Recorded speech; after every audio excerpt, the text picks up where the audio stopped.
When most people picture World War II, they imagine soldiers storming beaches, tanks rolling across Europe, and generals plotting over maps. But there was another war, one fought in silence in the shadows by those without uniforms or ranks.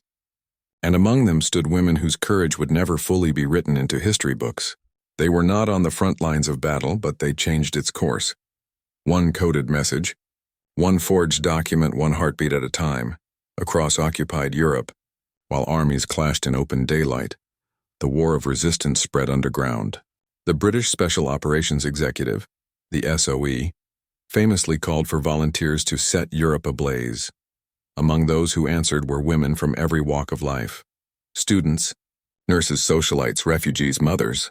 They were trained in espionage, sabotage, and survival, knowing that capture meant torture and death. Still, they went, not for glory, but for freedom.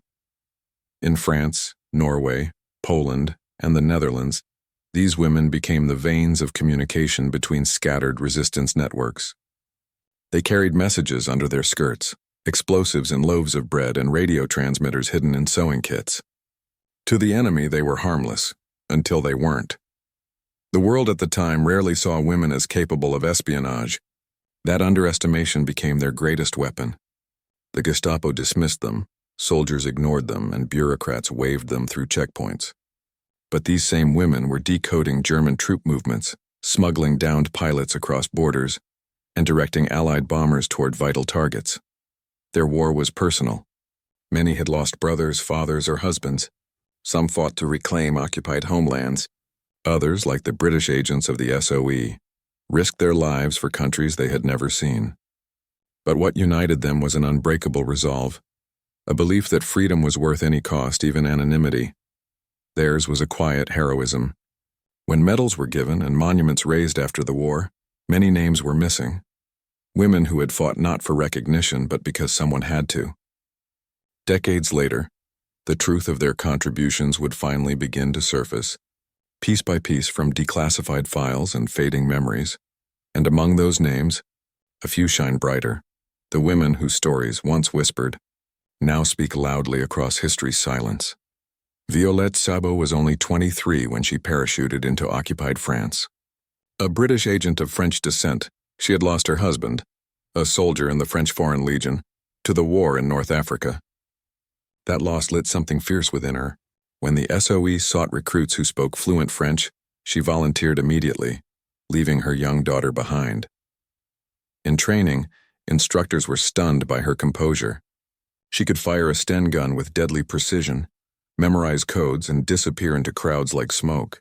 But what defined her most wasn't her skill. It was her calm fearlessness. Fellow agents said she seemed to have already made peace with death before she even landed in France. Her first mission went flawlessly. She gathered intelligence, connected local resistance groups, and returned to London safely. But when she volunteered for a second mission in 1944, after D-Day, her luck ran out. Caught in a German ambush near Limoges, she fought fiercely to protect a wounded comrade, firing until her ammunition ran out. When captured, she endured brutal interrogation, but never gave away a single name. Sabot was sent to Ravensbrück concentration camp, where countless female prisoners perished in anonymity. Yet even there she remained defiant, comforting others, sharing food, refusing to break. In early 1945, she was executed by the SS. Her body was never recovered, but her story survived. She was posthumously awarded the George Cross, Britain's highest award for civilian bravery. In the quiet of that medal's silver gleam lies an entire lifetime of courage, the kind that dies unseen but never truly disappears. Violette's name became a whisper of defiance, proof that even in the darkest pit of tyranny, humanity could still choose bravery over fear. Nancy Wake was the Gestapo's most wanted woman. They called her the White Mouse for her ability to evade capture again and again, always vanishing moments before the noose tightened.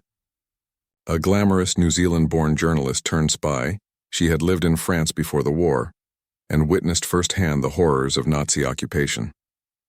That sight changed her life forever. At first, she began helping downed Allied airmen escape through the Pyrenees. But her network grew, and so did the danger.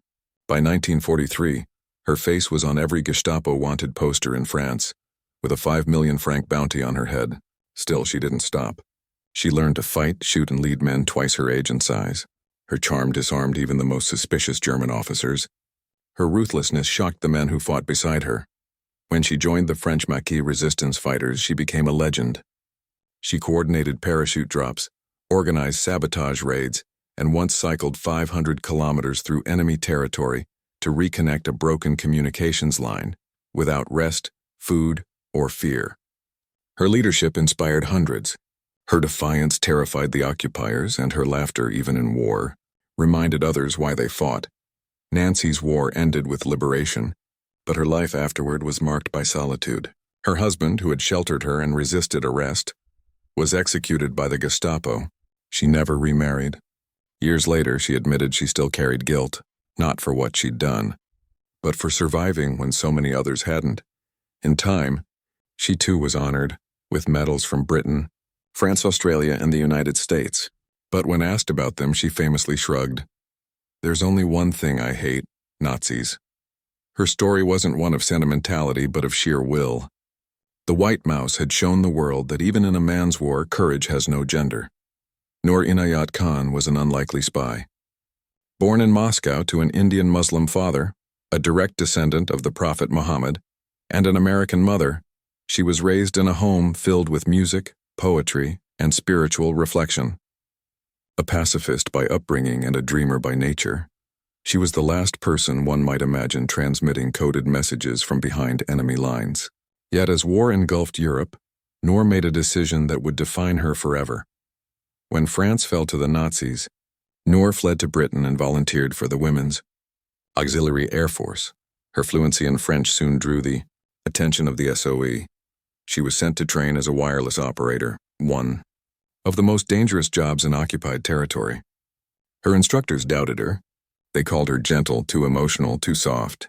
But Noor had something few could see: a quiet, unwavering courage that came not from hatred of the enemy, but from love for the oppressed. In June 1943, she parachuted into France under the codename Madeleine. Within weeks, disaster struck. Her entire network was rolled up by the Gestapo. Most agents would have fled back to England, but Noor refused. For 3 long months, she became the only active radio operator left in Paris. She changed locations daily, carrying a heavy transmitter through the streets, hiding in attics, gardens, and stairwells while relaying crucial messages to London. Every transmission risked detection. The Germans were triangulating her signal constantly. Finally, she was betrayed by a French informant. When the Gestapo burst into her apartment, Noor fought, scratching, biting, clawing her way to freedom before being overpowered. Her captors were stunned. They expected tears, submission, fear. Instead, they faced a woman who looked fragile but was made of iron. Even under torture, Noor gave up nothing. No codes, no names, no secrets. Months later, she was transferred to Dachau. On the morning of September 13, 1944, she was executed with a single shot to the back of the head. Her last word, overheard by witnesses, was simple: liberté, freedom. It was the same word that had driven her from the comfort of her home into the jaws of tyranny. Today, her story stands as a reminder. True courage often comes from those the world least expects. Odette Sansom was a mother of 3, living a quiet life in Somerset when the call for resistance reached her. She wasn't seeking adventure or glory, and only a way to help. Having lived in France, she offered her services as a courier for the SOE, believing she might deliver supplies or information. What she couldn't imagine was that her path would lead to the very heart of hell, and that she would face it with defiance that astonished even her captors. From the start, Odette's missions were perilous. She carried messages, photographs, and plans hidden inside the seams of her clothing, moving through occupied France with nerves of steel. Her ability to remain calm under scrutiny made her invaluable, yet her story took a fateful turn when she was betrayed by a double agent. In 1943, the Gestapo captured her and her commanding officer Peter Churchill near Annecy. The two were sent to Paris for interrogation. For months, Odette endured unthinkable torture. Her toenails were pulled out, her back seared with red-hot irons, her body beaten to the edge of death. Still, she never revealed a single name. The Gestapo couldn't understand her silence. They threatened her children, She lied that they were already dead, sparing them from harm. When asked why she didn't speak, she replied simply, "Because I must not." Her captors eventually sent her to Ravensbrück concentration camp, branding her as prisoner number 23. There, she faced starvation, disease, and isolation. But even in captivity, she defied them. When guards ordered her to kneel, she stood. When they called her a spy, she answered, "I am not ashamed." Her strength inspired others. Women who were moments away from surrender found hope in her defiance. In the end, she survived, barely. When the Allies liberated Ravensbrück, Odette was a ghost of herself, weighing less than 80 pounds. Yet her spirit was unbroken. After the war, she became the first woman to receive the George Cross for courage. Her testimony at war crime trials helped convict the very men who had tortured her. She had fought a war without a weapon, and won. Beyond the celebrated heroines were countless others, nameless, faceless women whose quiet acts of defiance knitted the resistance together. Housewives, school teachers, waitresses, and students each found a role in the invisible web of rebellion that stretched across occupied Europe. They weren't trained agents, but they became couriers, smugglers, and spies, risking their lives daily under the noses of Nazi patrols. In Paris, women ran safe houses disguised as dress shops or bakeries. They passed coded messages baked inside loaves of bread or stitched into the hems of dresses. In Warsaw, underground couriers, many still in their teens, carried arms and leaflets through the sewer tunnels, moving unseen beneath the boots of German soldiers. In Norway, young women skied through frozen forests to deliver intelligence to Allied radio operators hiding in mountain cabins. These women turned domestic spaces, kitchens, schools, convents into weapons of war. They used gossip as camouflage and motherhood as a shield. When the Gestapo searched for fighters, they rarely looked for women rocking cradles or sewing curtains. That blindness allowed the resistance to survive. Every man hiding from arrest, every downed pilot smuggled home, every sabotaged railway line. Behind them was a woman who risked everything to make it happen. Many of these women never told their stories. After the war, they returned to ordinary lives, carrying memories they could never share. Some were too haunted to speak. Others believed no one would care. Yet their work laid the foundation for Allied victory, proof that heroism can be quiet, domestic, and unseen. Today, historians are still uncovering the traces of their courage. Coded diaries, intercepted letters, faded photographs. Each discovery adds another thread to the vast, intricate tapestry of female resistance, a reminder that history's bravest soldiers didn't always carry guns. Some carried secrets. In the frozen forests of Eastern Europe, the war was waged without mercy, and among the Soviet and Polish partisans, women became warriors in every sense of the word. They carried rifles, laid explosives, and led ambushes against German supply lines. In this world, survival depended not on gender but on grit. Women like Zoya Kosmodemyanskaya, Yelena Mazanik, and Wanda Gertz emerged as legends, names whispered among resistance fighters with reverence and awe. Zoya Kosmodemyanskaya was only 18 when she volunteered for a sabotage mission behind German lines. Her task was simple but deadly: destroy communication lines and set fire to barns used by the Wehrmacht. Captured after an ambush, she endured brutal torture. The Germans paraded her through the snow, barefoot and beaten, demanding names of her comrades. Zoya said nothing. Her final words before execution became immortal across the Soviet front. "You can't hang all 70 million of us." Her death turned her into a martyr of defiance, inspiring thousands of Soviet women to take up arms. Some became snipers, unseen predators in white camouflage, haunting German patrols from the tree line.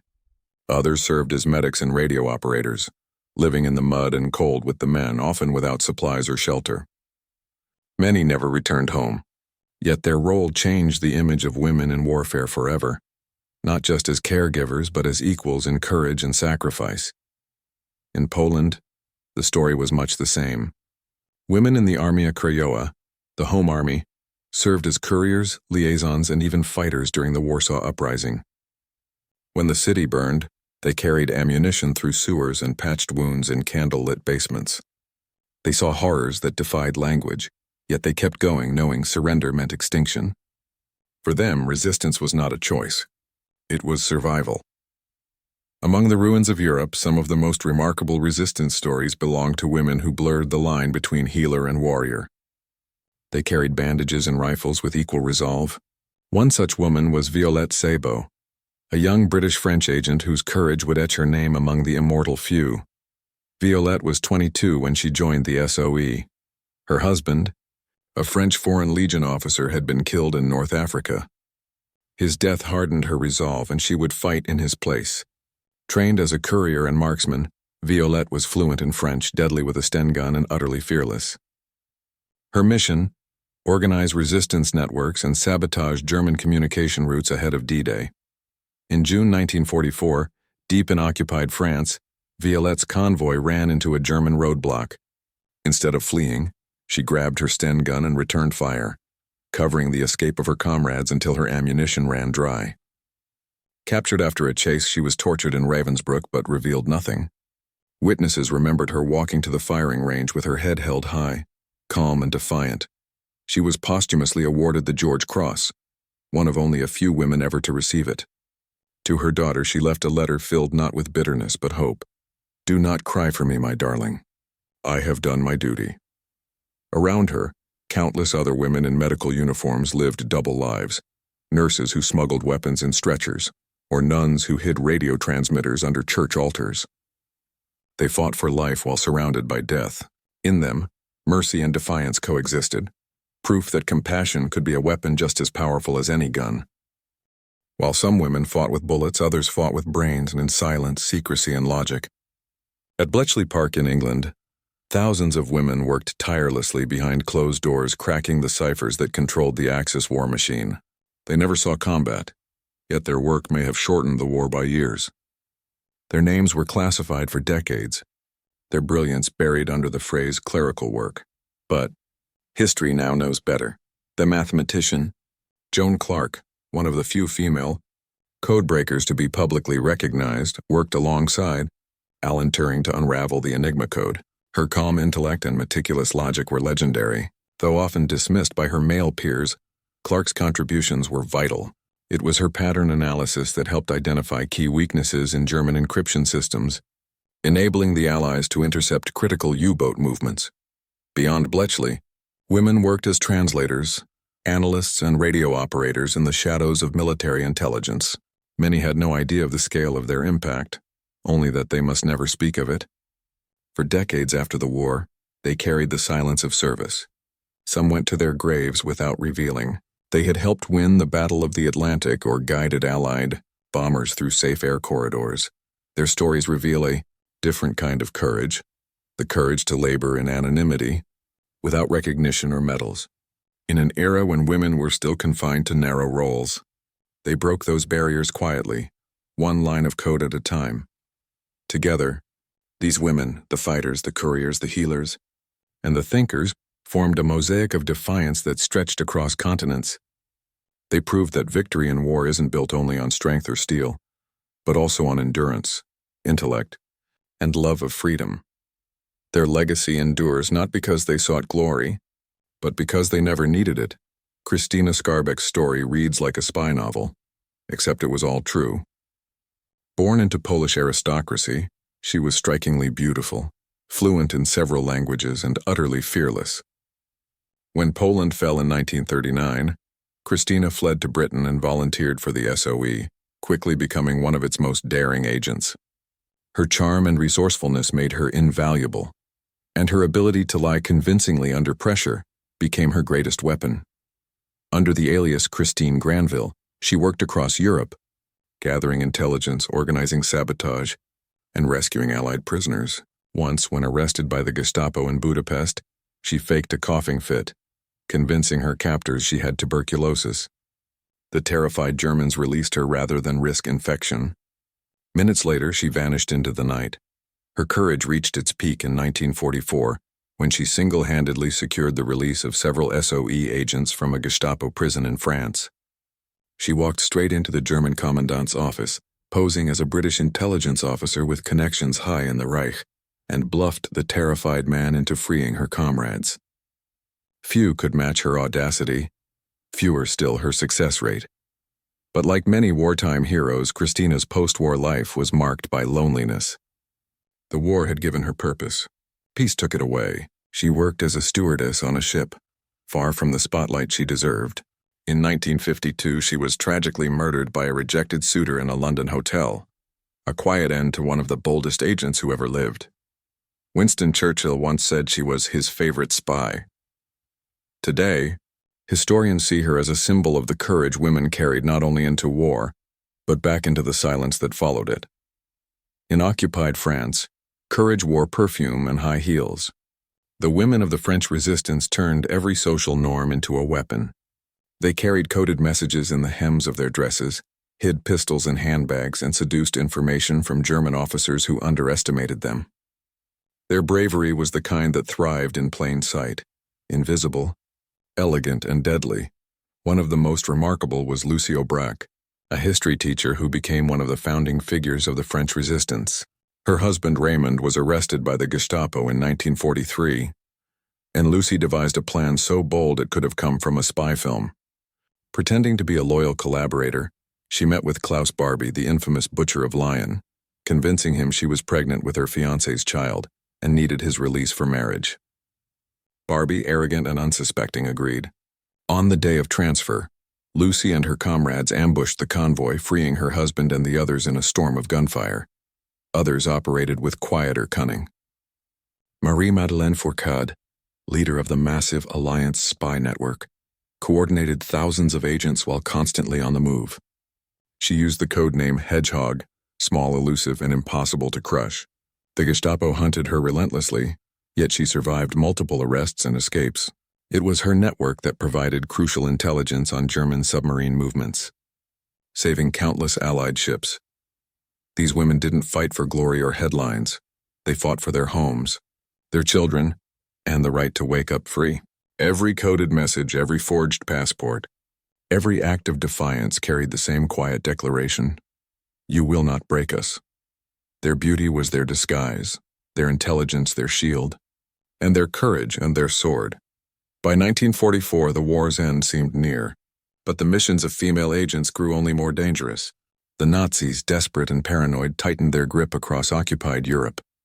Every village had informants, every whisper could mean death. Yet the women of the resistance pressed on, deeper into danger than ever before. Their work became not just espionage, but redemption, one last push to liberate their nations.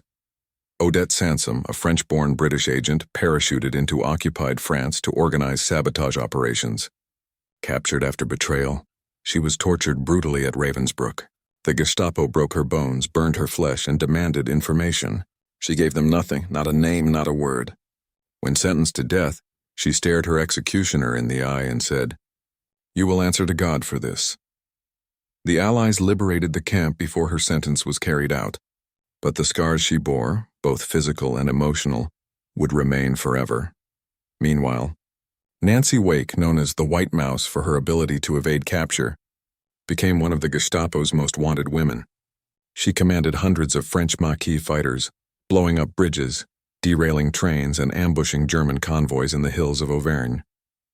Her ruthlessness stunned even her comrades. She once shot a German sentry point blank to prevent him from raising the alarm. Yet behind the hardened exterior was a woman who had watched her friends die one by one, refusing to let their sacrifices be in vain. Their missions were more than acts of war. They were acts of faith. Each woman carried within her the belief that even in darkness, a single act of defiance could light a path for thousands to follow. When the guns finally fell silent in 1945, and the world exhaled after 6 years of unimaginable bloodshed, the women of the resistance found themselves adrift. Their courage had helped turn the tide of history, yet their names were forgotten in the glow of victory. Medals were scarce, recognition even scarcer. The world celebrated generals and statesmen, but few asked about the women who had carried grenades in handbags or relayed messages through enemy checkpoints. Many returned to quiet lives, bearing invisible scars. Odette Sansom lived with pain from her torture wounds for the rest of her days. Nancy Wake married again, but spoke little of the horrors she had seen. Violette Szabo's daughter grew up reading her mother's last letter, not knowing until years later the scale of her sacrifice. Even Christina Skarbek, once Churchill's favorite spy, lay in an unmarked grave for nearly half a century before her story resurfaced. The silence was not only society's doing, it was theirs too. Many women had signed secrecy oaths that lasted decades. Some simply wanted to forget. Others believed their duty had been to win, not to be thanked. But history, as it always does, began to listen again, to the faint echoes of courage buried beneath official reports and dusty archives. And when the world rediscovered their stories, it found that their heroism had not faded with time, it had only deepened. By the late 20th century, a new generation of historians, many of them women, began to uncover the hidden network of female heroes who had operated in the shadows. Files once locked in government vaults were declassified, diaries unearthed and letters published. The true scale of their involvement stunned even scholars. These women had not been mere auxiliaries. They were strategists, assassins, codebreakers, and leaders. The British government posthumously honored Violette Sabo, Noor Inayat Khan, and Odette Sansom with the George Cross, the highest civilian decoration for bravery. In France, Lucie Aubrac's name was etched into schools and streets. Soviet heroes like Zoya Kosmodemyanskaya were immortalized in statues and films, symbols of defiance that transcended politics. In the United States, the story of Virginia Hall, the one-legged American spy who outwitted the Gestapo, finally reached classrooms and documentaries. Their rediscovery sparked a cultural reckoning. The old narrative of war, men on battlefields, women waiting at home, was shattered. These women had fought not just against fascism, but against the very idea that they were incapable of shaping history. Their legacy inspired generations of women to step forward, reminding the world that courage is not determined by uniform or rank, but by conviction. Each story that emerged was a correction to history's oversight, a tribute to the resilience that had gone unspoken for far too long. Today, the women of the resistance belong to no single nation or flag. Their courage transcends geography and ideology, a universal testament to what humanity can be when it refuses to yield to fear. They remind us that even in the darkest hour there are those who stand, not because they are unafraid, but because they are unwilling to kneel. In memorials across Europe, candles burn for them, in Warsaw, in Paris, in London, in Moscow. But their true monument lives elsewhere, in the freedom they helped secure, in the quiet bravery of every woman who stands up against oppression, and in every whispered story passed from mother to daughter about what it means to resist. Theirs was not a war for glory, but for dignity. They didn't fight to be remembered, yet they demand remembrance. They didn't fight to be heroes, yet they redefined heroism. The women of the resistance and the spies, the couriers, the saboteurs, the dreamers, showed the world that power can be soft-spoken, that resolve can wear a smile, and that freedom, when carried by a woman's hand, can endure anything. Their war ended long ago. Their courage never will.